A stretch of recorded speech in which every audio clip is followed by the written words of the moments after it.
Aleluia. Uma alegria estar com vocês. Está em tempo de desejar um feliz ano novo.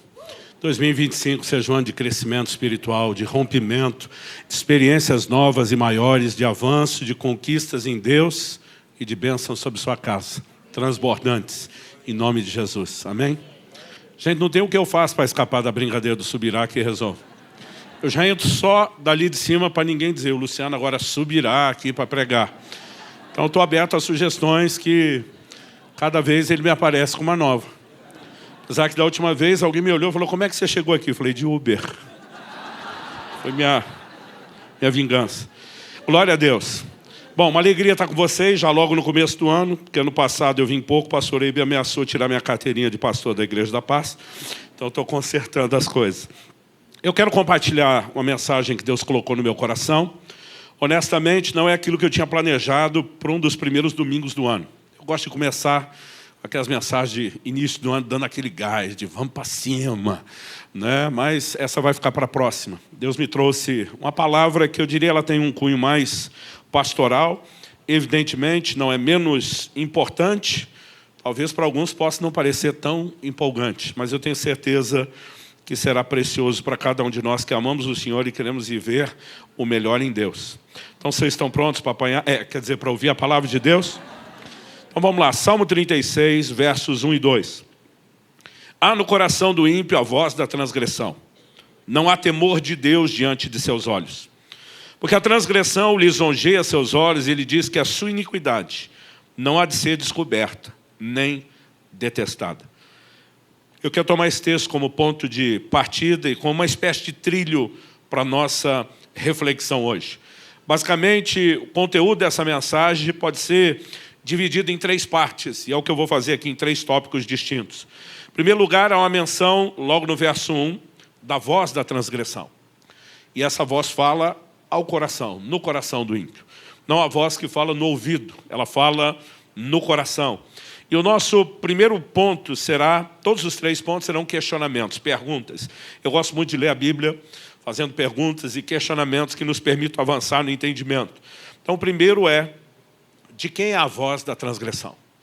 Né? Quem necessariamente está falando? Entender isso, nós veremos que é importante. Segundo lugar, é entender o teor da fala que essa voz costuma trabalhar. O final do verso 2 diz que essa voz diz que a sua iniquidade não há de ser descoberta nem detestada. Basicamente, ela promove a inconsequência. Né? Basicamente, o que ela diz é o seu pecado não vai ser descoberto. Se for, não será detestado, não será odiado. Ou, fazendo uso do dito popular, danada não.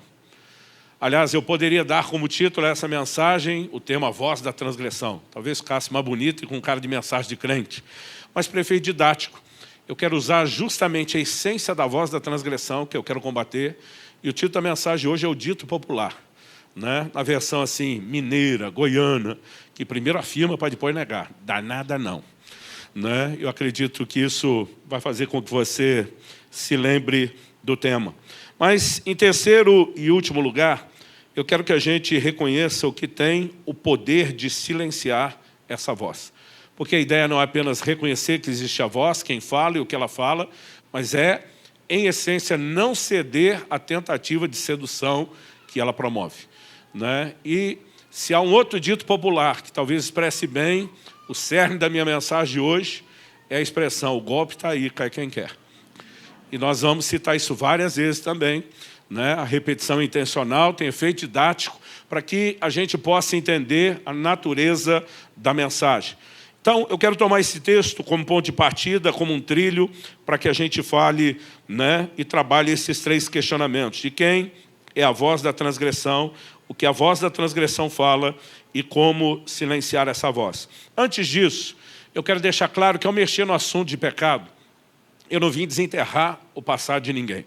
Nosso passado foi coberto pelo sangue de Jesus. Né? A Bíblia diz, se alguém está em Cristo, nova criatura é, as coisas velhas já passaram, eis que tudo se fez novo. Romanos 8:1 diz, não há mais condenação para os que estão em Cristo Jesus. Quando ensinamos sobre pecado, não falamos sobre aquilo que já foi removido das nossas vidas. Falamos sobre o cuidado de não ceder a um inimigo agora. Desde o início da história da humanidade, nós percebemos, né, que Deus nos chama a ter cuidado para que a gente não caia numa armadilha. No livro de Gênesis, nós vemos capítulo 2, verso 15, Deus dizendo que colocou Abraão no jardim com 2 propósitos, 2 missões primárias, para o lavrar e para o guardar. A pergunta é, guardar de quem? Adão até então está sozinho, nem esposo abençoado tem o que dizer sogra. Guardar de quem? Ele está sozinho. Deus estava sinalizando que o grande inimigo tentaria se infiltrar, antes mesmo de haver qualquer outro ser humano. Deus estava sinalizando o perigo dos ataques de Satanás, tentando, né, abortar o plano e o propósito de Deus para a humanidade. Isso vai de Gênesis a Apocalipse. No livro do Apocalipse nós vemos a advertência que vem da boca do próprio Jesus. Guarda o que tens, para que ninguém tome aquilo que é teu. Basicamente, desde o início, a essência da mensagem é: o golpe está aí, cai quem quer. Deus está dizendo, fique atento, fique alerta. Apesar de termos sido remidos da condição de pecado na qual chegamos a Cristo e o conhecemos, isso não significa que a batalha contra o pecado está encerrada. Nós obtivemos vitória sobre os pecados já cometidos do passado. Mas agora Deus quer que no presente a gente vença deixando de pecar. Hebreus capítulo 12, verso 4 diz, na vossa luta contra o pecado, então que ninguém se engane, ainda há uma luta contra o pecado. O meu e o seu corpo não foi ainda completamente redimido. Né? O apóstolo Paulo se refere a essa carne como carne pecaminosa, porque ela ainda tem inclinações que não estão em linha com a nova natureza, porque a carne não converte. Né? Ela tem que ser subjugada. Então, estamos numa batalha. E quem está por trás dessa batalha, essa guerra não é apenas uma guerra de desejos que devem ser contidos e refreados. Nós temos uma batalha contra o inimigo invisível aos nossos olhos. No Antigo Testamento, Israel, o povo de Deus, né, nós temos um registro de várias lutas que eles tinham contra outros povos. No Novo Testamento, Paulo escreve em Efésios 6,12 e diz, nossa luta não é contra a carne e o sangue. Nós não teremos guerras e pelejas literais como as que eles tinham. Mas ele diz, a nossa batalha é contra principados, potestades, contra as hostes espirituais da maldade. Né? Estamos em guerra e o nosso inimigo é o reino das trevas, que tem uma única missão. Né? Satanás não mobiliza todo o seu exército apenas para tentar zarar a minha, a sua vida, no sentido de comprometer a qualidade de vida ou tirar a nossa paz. O que ele quer roubar é a essência do relacionamento com Deus. E não há nada que se mostre tão eficaz nos ataques de Satanás desde o início, como a capacidade de nos levar ao pecado. Porque o pecado gera ruptura, separação no relacionamento com Deus. Então, temos uma guerra. Essa guerra, ela tem como temática central a questão do pecado. Mas isso nos faz ter que olhar tanto para a inclinação da carne, como para a capacidade de Satanás tentar explorar isso através do engano e da sedução. E nós precisamos estar atentos. O apóstolo Paulo escreve em 2 Coríntios, no capítulo 2, no verso 11, diz, para que Satanás não alcance vantagem sobre nós, pois não ignoramos quais são as intenções dele. Quando reconhecemos não só que é um inimigo, mas quem é o inimigo? Como ele trabalha? O fato de não ignorar a existência, a intenção, a estratégia do inimigo, nos dá a capacidade de impedir que ele leve vantagem. Então isso é importante nessa guerra que travamos, e é por conta disso que eu quero trabalhar esses questionamentos. Então, o primeiro deles, vamos lá. De quem é a voz da transgressão? Que voz é essa? Que o texto inicial que lemos diz que fala ao coração, não ao ouvido. Né? Qualquer ser humano, numa conversa, né, ele vai ter uma comunicação que não tem acesso direto ao coração. Hoje a gente pode pular a etapa, dizer falar ao ouvido, que temos comunicação por meio de texto. Né? Mas o acesso direto ao coração não pertence à nossa relação entre iguais com outros seres humanos. O acesso ao coração vem apenas de seres espirituais. E basicamente, em essência, a Bíblia fala de dois, Deus e o diabo. Hebreus capítulo 3, verso 7, numa citação do Antigo Testamento, diz, se hoje ouvides a sua voz, uma referência a Deus, não endureçam o vosso coração. Isso revela onde é que Deus fala ao coração.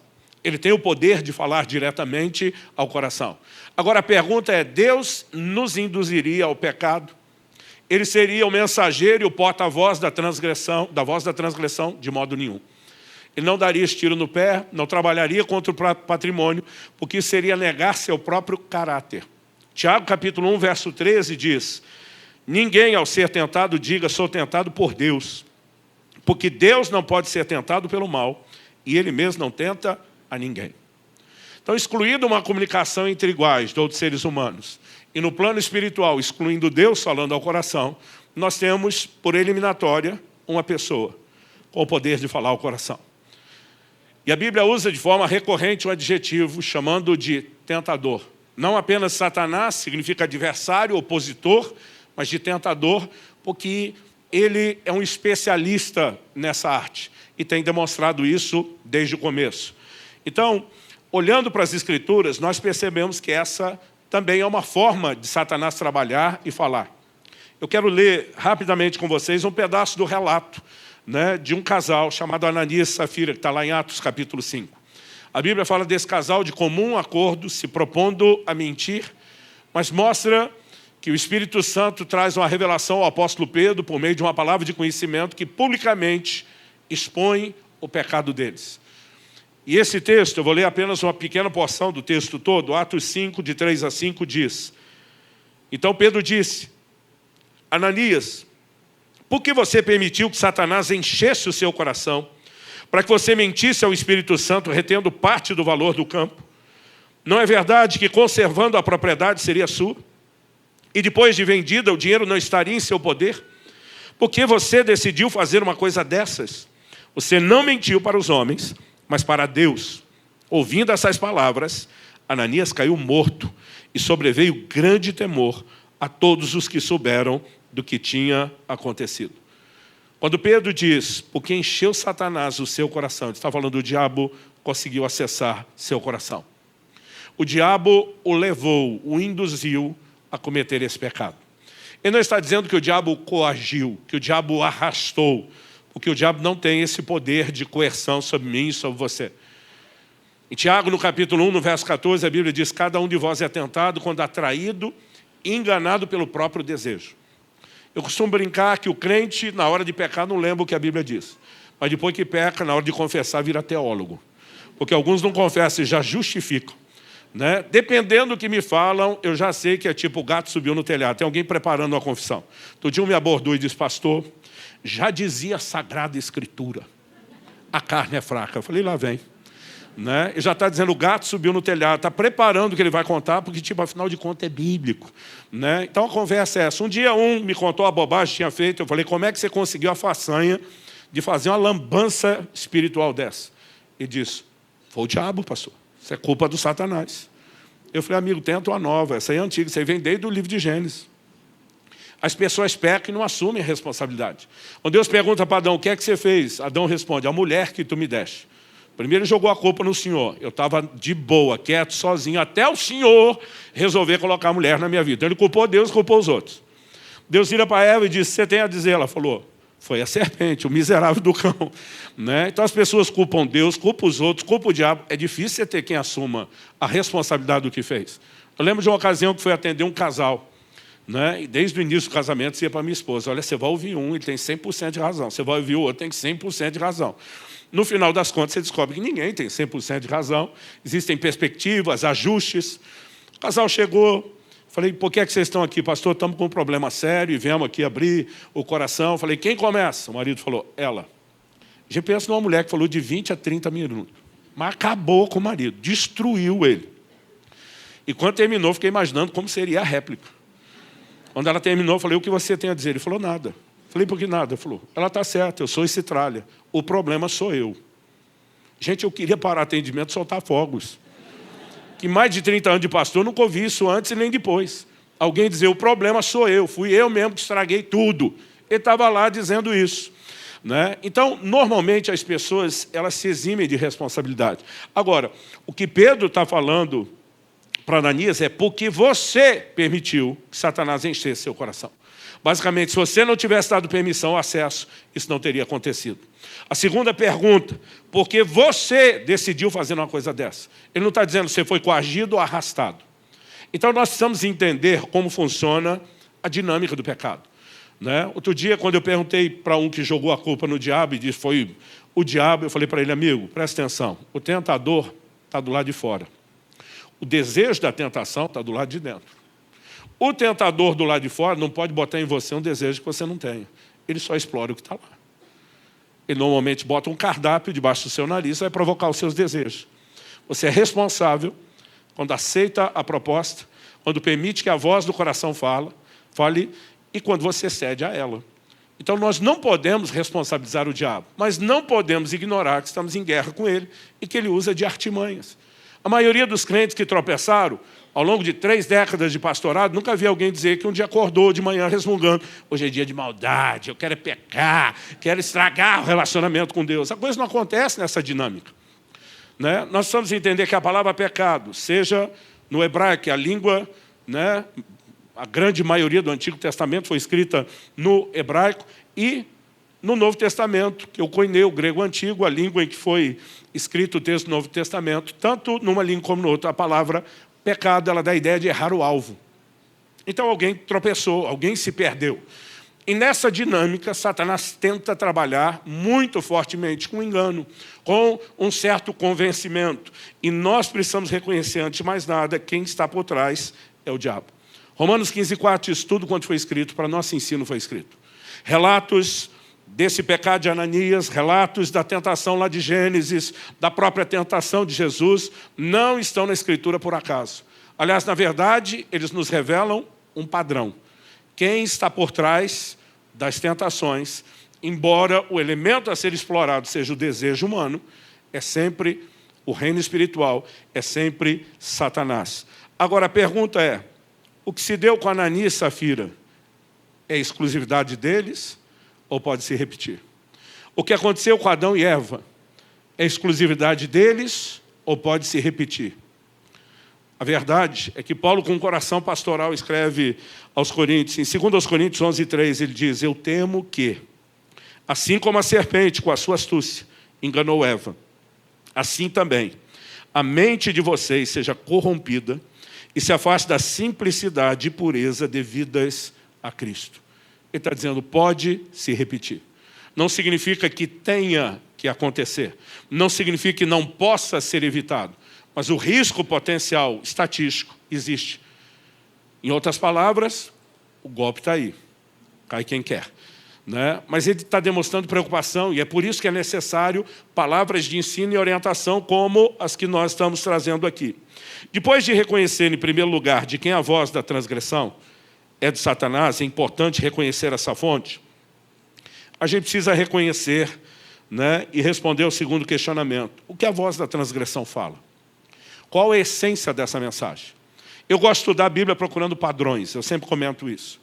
E o que você vai perceber é que Satanás tem um modus operandi, uma maneira, né, de trabalhar que se repete. Em essência, nós vemos isso bem retratado aqui no Salmo 36, porque nós vimos que no verso 2, essa voz diz: sua iniquidade não há de ser descoberta, nem detestada. Traduzindo, é o dito popular: danada não. No final vai ficar tudo bem. Não haverá consequências. Agora, o curioso é você observar que Deus sempre está dizendo: não cruze limites. Quando Deus estabelece limites, né, Deus sempre está fazendo isso para a nossa proteção. E Ele diz, não cruze, porque senão vai ter consequências. A voz da transgressão sempre chega dizendo, não é bem desse jeito, não é como Deus falou. Isso é um padrão. Então vamos voltar lá no livro de Gênesis, o livro dos inícios, e ver o relato da primeira tentação e queda. Se você puder me acompanhar, Gênesis capítulo 3, dos versos 1 a 5. Mas a serpente, mais astuta que todos os animais selvagens que o Senhor Deus tinha feito, disse à mulher: é verdade que Deus disse, não comam do fruto de nenhuma árvore do jardim. A mulher respondeu à serpente: do fruto das árvores do jardim podemos comer, mas do fruto da árvore que está no meio do jardim, Deus disse: vocês não devem comer dele, nem tocar nele, para que não venham a morrer. Então a serpente disse à mulher: é certo que vocês não morrerão. Porque Deus sabe que, no dia em que dele comerem, os olhos de vocês se abrirão e, como Deus, vocês serão conhecedores do bem e do mal. Sem entrar em detalhes aqui que nos leve à digressão e à distração, né? A gente podia especular muita coisa sobre uma conversa com um animal que era chamado de o mais astuto de todos. Mas o livro do Apocalipse se refere ao diabo e a Satanás como sendo a antiga serpente. Então, independente da dinâmica e dos detalhes do ocorrido, né, o que a Bíblia nos mostra é que há uma operação maligna por trás disso. Né? Tem gente que discute, não, esse negócio da serpente era só alegórico, não foi uma conversa literal. Outros dizem, a serpente ficou endemoniada e o Satanás falou na boca dela. A verdade, eu aprendi um detalhe na adolescência, uma frase, um ditado importante que diz, o que a Bíblia não diz com clareza, não podemos afirmar com certeza. Há momentos onde a narrativa bíblica não está focada numa descrição com detalhes, apenas numa menção. O que é importante é a gente parar para pensar que nós temos uma ação maligna, uma voz maligna se manifestando. Honestamente, para mim é difícil imaginar essa conversa. Se eu gosto de ler a Bíblia me colocando lá dentro da história. Eu me imagino se eu estou andando no jardim, do alto do galho de uma árvore, eu ouço um psiu, e eu olho a serpente dizendo, vão levar a ideia, eu correria como se não houvesse amanhã. Né? Mas a gente não sabe todos os detalhes de como foi tudo isso, e eu não quero especular aqui para que a gente não saia do foco. O ponto principal é o que essa voz falou. A essência da proposta é a mesma. Deus disse que não pode comer, não? Não é que não pode comer nada, só tem uma que a gente não pode comer. Porque no dia em que comer, ele disse que nós vamos morrer. Vão nada, não é bem assim. Na verdade, Deus sabe que no dia que vocês comerem, vão ser como Ele. O que Ele está tentando é privar vocês. Essas consequências que Ele disse que viriam não serão bem desse jeito. Gente, esse é o padrão. Sua iniquidade não será descoberta, se for, não será detestada. Né? Esse é o padrão. Então, quando você olha para as Escrituras, é importante reconhecer o padrão. Porque, como eu citei Paulo, ele diz para que Satanás não leve vantagem sobre nós, porque não ignoramos suas intenções. Se a gente entende a maneira dele trabalhar, é mais fácil impedir que ele tenha vantagem. E por que é importante reconhecer não só o que a voz da transgressão fala, mas de quem é a voz? Para que a gente fique atento, gente. Satanás trabalha com engano. A frase de Paulo é, eu temo que assim como a serpente com a sua astúcia enganou Eva, assim também, né, a pureza de vocês seja corrompida, a simplicidade, a mente de vocês seja corrompida e se aparte da pureza e simplicidade devidas a Cristo.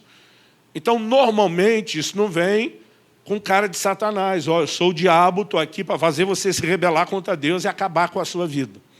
Mas essa premissa do engano, ela sempre tem alguns sintomas ali, um conjunto, né, de características em comum. Primeiro, é sempre um apelo àquilo que a gente anseia. Ele soube explorar um desejo que ele já havia mapeado ali na própria Eva. O livro de Gênesis nos diz, ali no capítulo 3, eu li do 1 a 5, mas o verso 6 nos fala de uma progressão. Diz assim, vendo a mulher que a árvore era boa para se comer, agradável aos olhos e desejável para dar entendimento, tomou do seu fruto, comeu, deu também ao seu marido e ele comeu. A Bíblia fala de uma progressão. A árvore era boa para comer, agradável aos olhos, desejável para dar entendimento. Né? Nós não sabemos se ela se tornou desejável a partir daquela conversa. Mas, de alguma forma, Satanás conseguiu explorar um desejo. Com qual lógica de engano? Deus está sabotando você, Ele não quer que você seja feliz. E as coisas não são bem do jeito que Ele disse que seriam. Agora a pergunta é, no final das contas, quem é que falou a verdade? Deus ou o diabo? Deus. No dia em comerem, certamente morrerão. Ele não estava falando de morte física. Adão viveu 930 anos.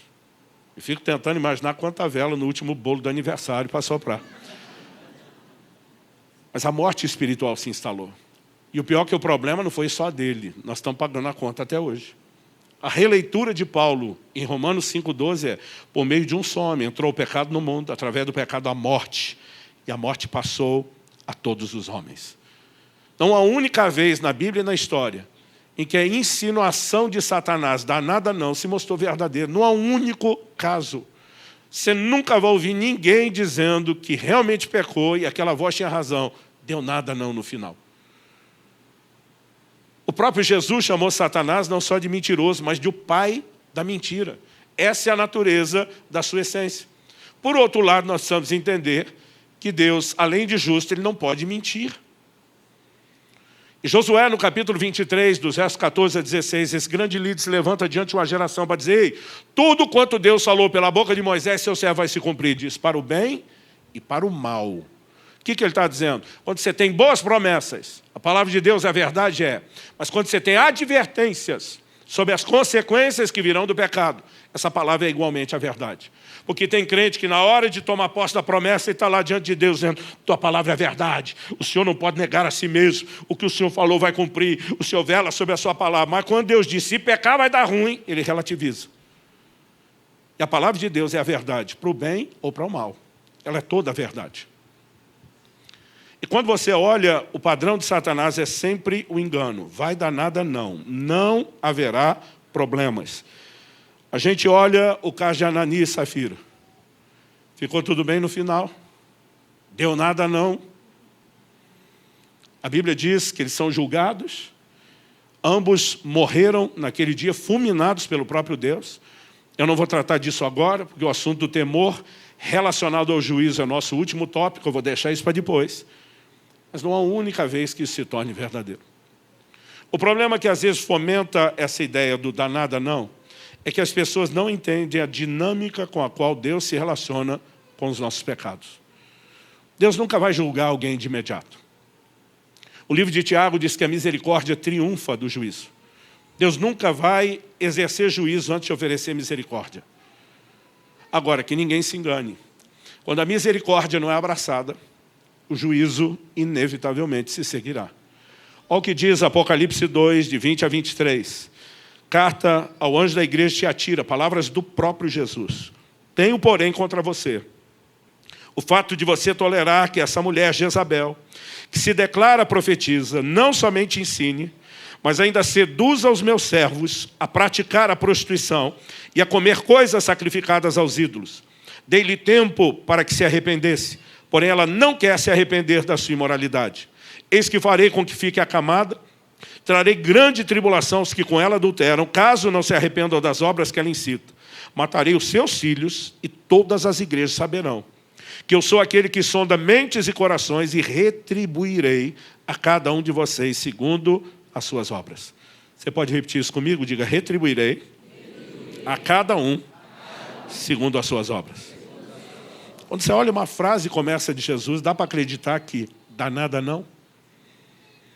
Agora, quando o Senhor diz, dê-lhe tempo para que se arrependesse, se chama longanimidade, é paciência. Quando alguém peca, Deus não segue manifestando juízo de imediato. Ele oferece chamados ao arrependimento, chamados à restauração, chamados à reconciliação. O problema é que alguns confundem a longanimidade, essa paciência de Deus, com impunidade. Mas longanimidade e impunidade são coisas diferentes. Porque a longanimidade tem prazo. É um ânimo longo, mas tem prazo. E quando não há arrependimento, Deus deixa claro que não haverá impunidade. Deus diz, eu vou prostrá-la de cama, bem como os que com ela adulteram, eu vou matar os seus filhos. Outro dia eu vi alguém dizendo, na nova aliança, no tempo da graça não tem juízo. Eu falei, se isso não é juízo, é o quê? Uma carícia? Evidente que há juízo. E como eu disse, nós vamos trabalhar o assunto de juízo depois. Mas nós precisamos entender que o padrão da ação de Satanás é sempre dizer, não tem problema. A advertência de Deus é sempre outra. Tudo que o homem semear, isso também ceifará. A voz de Satanás não vai ser descoberto. Moisés, no livro de Números, diz, não sabeis que o vosso pecado há de vos achar? Aí você vê Jesus no Novo Testamento dizendo, não há nada encoberto que não há de ser revelado. Não existe chance de acreditar nessa conversa de que sua iniquidade não será descoberta nem detestada. Mas o que o diabo mais quer é que a gente aceite esse padrão de comportamento de inconsequência.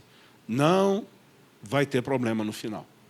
Hebreus capítulo 12, versos 16 e 17, nos traz uma advertência. Cuidem para quê? Essa expressão cuidem pode ser lida. Presta atenção. Tenha cuidado. Fique esperto. Né? Falando na nossa gíria do evangeliquez, vigia, varão. Para que não haja nenhum impuro ou profano, como foi Esaú, o qual por um prato de comida vendeu o seu direito de primogenitura. Verso 17. Vocês sabem também que, posteriormente, querendo herdar a bênção, foi rejeitado, pois não achou lugar de arrependimento, embora com lágrimas o tivesse buscado. A Bíblia diz que ninguém seja profano, impuro, outras traduções dizem imoral, devasso, como foi Esaú. Ele não está falando de imoralidade no sentido da sexualidade, de pecados de ordem sexual, mas mostra que no plano espiritual isso é tão prostituição quanto. Alguém que simplesmente valoriza a gratificação imediata. O que é que aconteceu com Esaú? Ele vai para a caça, não é bem sucedido, isso é muito comum, né? A quem tinha experiência de viver da caça, principalmente dos povos antigos, numa época em que não havia abundância de alimento, em que havia momentos onde se era bem sucedido, se caçava depressa, havia momentos onde podia se passar dias de privação e fome. Ele chega frustrado, com fome, vê que o irmão preparou um prato de lentilhas, pede a comida. O malandro Jacó diz, só se você me vender seu direito de primogenitura. A Bíblia diz que o pensamento de Esaú foi, de que me valerá o direito de primogenitura se eu estou a ponto de morrer de fome? Gente, a pergunta é, ele ia morrer mesmo de fome se não comesse? Gente, um caçador certamente já tinha passado muito momento de privação e fome. Ele sabe que não ia morrer de forma literal. Mas, de alguma forma, a alma está gritando por uma gratificação imediata. E sempre que se busca apenas gratificação imediata, o padrão é de não medir as consequências depois. A Bíblia diz que ele desprezou o direito de primogenitura. Mas depois de ter saciado o seu anseio, agora ele quer de volta aquilo do qual ele tinha aberto mão. E não adiantou mais chorar. O padrão bíblico é não seja inconsequente. Porque ainda que a voz da transgressão sugere, vai dar nada não. Não costuma ser esse o final, nem o desfecho. Dito isso, terceiro e último lugar, vamos para a parte prática. Como silenciar essa voz? Nós vimos no texto inicial, do Salmo 36:1, um indicativo de por que a voz da transgressão conseguiu espaço e lugar no coração do ímpio. A Bíblia diz, não há temor de Deus diante de seus olhos. A falta de temor sempre abre espaço para que a voz da transgressão fale. O que se pressupõe, aplicando a lógica inversa, é que a presença do temor vai abafar e silenciar essa voz. Mas não apenas pela lógica inversa, mas por diversos outros textos bíblicos. Então vamos lá. Êxodo 20:20. Moisés respondeu ao povo, não tenham medo. Deus veio para provar vocês e para que o seu temor esteja diante de vocês, a fim de que não pequem. Que o seu temor esteja diante de vocês, a fim de que não pequem. Provérbios 16:6. Pelo temor do Senhor se evita o mal. Você pode repetir isso comigo? Diga, pelo temor do Senhor se evita o mal. Provérbios 8:13. O temor do Senhor consiste em odiar o mal. Não só em evitar, não só em não cometer, mas em entender o dano que isso traz. Não só no nosso relacionamento com Deus, mas para as nossas vidas, a ponto de aborrecer aquilo. O temor do Senhor nos leva a um código de conduta que não é apenas, não vou fazer porque minha religião não permite. Mas a gente passa a abominar aquilo que Deus abomina. Porque a gente entende as razões da restrição que Ele estabeleceu, a gente entende as consequências de não obedecer aquilo e, evidentemente, não há como apreciar e nem flertar com a possibilidade de transgressão. Se o juízo sobre o pecado, se manifesta num caso como o de Ananias, é apenas porque não houve temor. Porque se houvesse temor, ele não tinha levado adiante aquela história, aquela mentira. Pedro ainda pergunta, foi por esse valor mesmo que vocês venderam? Ele está dando a oportunidade, fala a verdade. É meio que aquela atitude de pai, eu tinha isso com os meus filhos. Eu dizia, olha, quando vocês fizerem algo errado, existem dois tipos de punição. Se falar a verdade, o réu confesso, hoje em dia chamariam de delação premiada, ele vai ter uma pena mais amena. Mas se vocês tentar mentir e eu descobrir a mentira, vocês vão ser disciplinados no mínimo em dobro. Uma pelo que fez de errado, outra pelo que mentiu.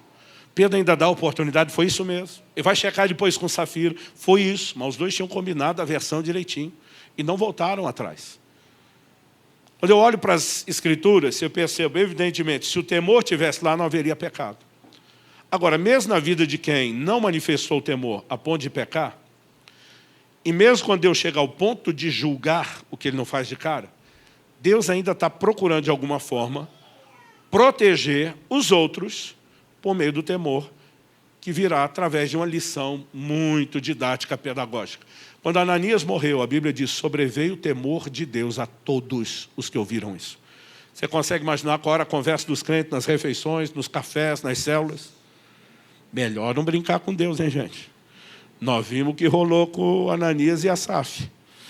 O negócio ficou feio para o lado deles. Aquilo ganhou um efeito didático sobre todo mundo.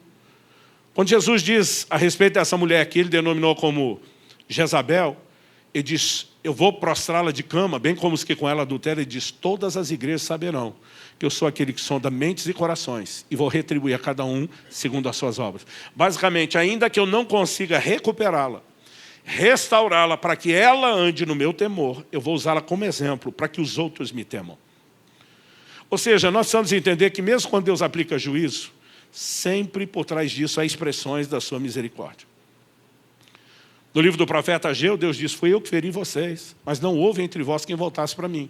Basicamente, Deus está dizendo, não estou ferindo vocês só de birra, por pirraça. Não é vingança. Deus diz, estou tentando recuperá-los.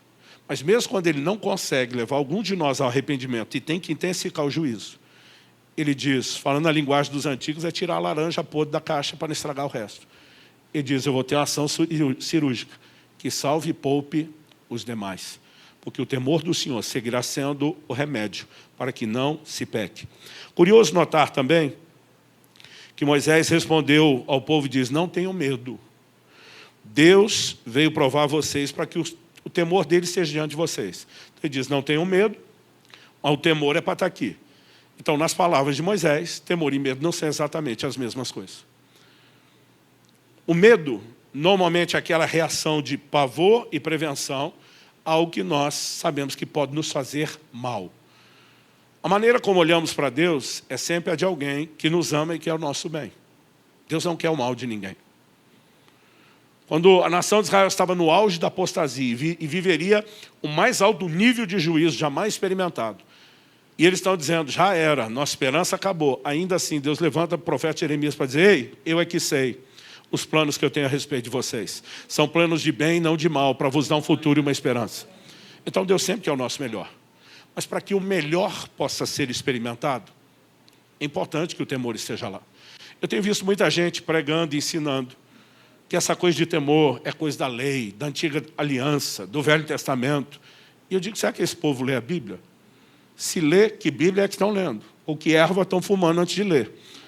Não é sério, gente, porque assim, é muita bobagem sendo dita. Eu vou continuar repetindo o alerta, o golpe está aí, cai quem quer. Quando uma doutrina vem aliada à voz da transgressão, dizendo, dá nada não, pode pecar, não tem problema, não existe consequência, as coisas não são bem assim, ela está fazendo par e coro com a voz de Deus ou com a voz de Satanás? A resposta é clara. E aí eu vejo pessoas tentando negar a presença do temor na nova aliança, no tempo da graça. Jeremias 32:40, uma profecia sobre a nova aliança. Farei com eles uma aliança eterna, segundo a qual não deixarei de lhes fazer o bem. A maioria quer parar aqui, mas o texto continua. Porei o meu temor no coração deles, para que nunca se afastem de mim. Deus diz, minha aliança é de não deixar de fazer o bem. Para que isso aconteça, meu temor vai ter que estar lá, para que eles não se afastem de mim. Porque se afastar, não tem jeito da coisa terminar bem. Agora, essa profecia se cumpriu? Sim. O livro de Atos nos mostra a presença do temor do Senhor na vida da igreja. Atos 2:43. Em cada alma havia temor. Atos 9:31. Assim a igreja tinha passo por toda a Judéia, Galiléia e Samaria, edificando-se e caminhando no temor do Senhor. E no consolo do Espírito Santo crescia em número. Efésios 5:21. O texto diz assim, sujeitem-se uns aos outros no temor de Cristo. Gente, a pessoa não precisa nem de um conhecimento teológico profundo. Paulo está falando de uma igreja de gentios da nova aliança, não de judeus debaixo da lei do Antigo Testamento. E ele fala do temor de Cristo. A revelação de Cristo é da nova aliança. Ele não está revelado no Antigo Testamento. E a Bíblia está falando do temor de Cristo. Como é que o temor não é para agora? Você não precisa nem de conhecimento teológico, é só um pouquinho de massa cinzenta para entender e não negar aquilo que está lá. O Novo Testamento é recheado de ensino sobre o temor. O desenvolvimento da salvação é fundamentado no temor. Filipenses 2,12, desenvolva a sua salvação com temor e tremor. O aperfeiçoamento da santificação, ela se dá pelo temor. Segundo aos Coríntios 7,1, portanto, meus amados, tendo tais promessas, purifiquemo-nos de toda a impureza, tanto da carne como do espírito, aperfeiçoando a nossa santidade no temor de Deus. Outro dia alguém falou para mim, não, o temor é coisa da velha aliança, não é da graça. Eu falei, você tem certeza? Porque a minha Bíblia, não tem coisa mais sarcástica do que o crente falar minha Bíblia, porque supostamente era para ser uma só. Mas é o jeito de dizer, eu não sei o que é que você está lendo. A minha Bíblia diz em Hebreus 12, 28, por isso, recebendo nós um reino inabalável, retenhamos a graça, pela qual sirvamos a Deus de modo agradável, com reverência e temor. Porque o nosso Deus não foi, Ele é fogo consumidor. As pessoas estão alegando uma revelação de que Deus era malvadinho no Antigo Testamento, mas, aleluia, se converteu. E agora, Ele é bem mais compreensivo e tolerante. Gente, um dos atributos primários de Deus é a sua imutabilidade. Eu, o Senhor, não mudo. Nele não há sombra nem mudança de variação. Tu permaneces para sempre o mesmo. Né? Que conversa é essa de que Deus mudou? Ele é fogo consumidor. E a Bíblia diz, nós vamos reter a graça. Nós vamos procurar servi-lo de modo agradável, com reverência e com temor. Por que estou enfatizando o temor? O temor é uma grande prevenção. Há uns anos atrás, eu estava falando numa reunião, não era um culto público, era uma reunião de ensino para líderes, fechado. Então, em algum momento, uma pessoa me interrompeu. Estava falando das consequências do pecado, e esse camarada falou assim, se metade do que o senhor falou for a verdade, eu estou com medo de Deus. Eu falei, eu acho bom. Ele falou, mas me ensinaram a obedecer por amor e não por medo. Eu falei, te ensinaram certo. O próprio Jesus diz em João 14, 21, aquele que tem os meus mandamentos e os guarda, esse é o que me ama. A obediência deveria ser, antes de mais nada, fundamentada no amor. Ele falou, você está se contradizendo. Eu falei, não. Você está imaginando que o amor exclui o temor. Para mim, eles não são divergentes, eles são complementares. Aí ele olha para mim e fala, temor é coisa da antiga aliança, o amor é da nova. Eu falei, em qual Bíblia? Eu falei, a minha diz Deuteronômio 11:1, lei de Moisés. Amarás o Senhor teu Deus e guardarás todos os seus mandamentos. A motivação de obedecer por amor já estava na antiga aliança, mas o temor também estava lá. A ordenança de obedecer por amor continua na nova aliança, mas a advertência ao temor também continua. Eles nunca foram divergentes, eles sempre foram complementares. Eu falei, a sua lógica de querer obedecer só por amor, ela se baseia num sofisma, de que o seu amor é infalível. E eu falei, eu quero te garantir que não é. Jesus diz ao anjo da igreja de Éfeso, a respeito de perder o primeiro amor. Efésios 6:24 diz, a graça seja com todos aqueles que amam a nosso Senhor com amor incorruptível.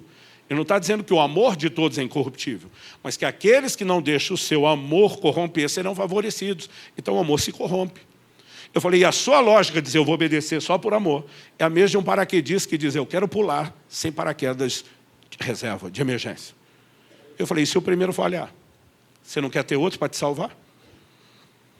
Aliás, quando eu comecei a estudar essa analogia do amor e do temor, o Espírito Santo falou comigo, vai estudar sobre o paraquedas de emergência.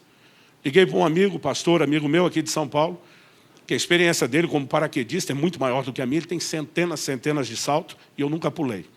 Mas por algum motivo, eu gosto de ver alguns de vocês tentando me imaginar pulando. E aí eu dou essa volta.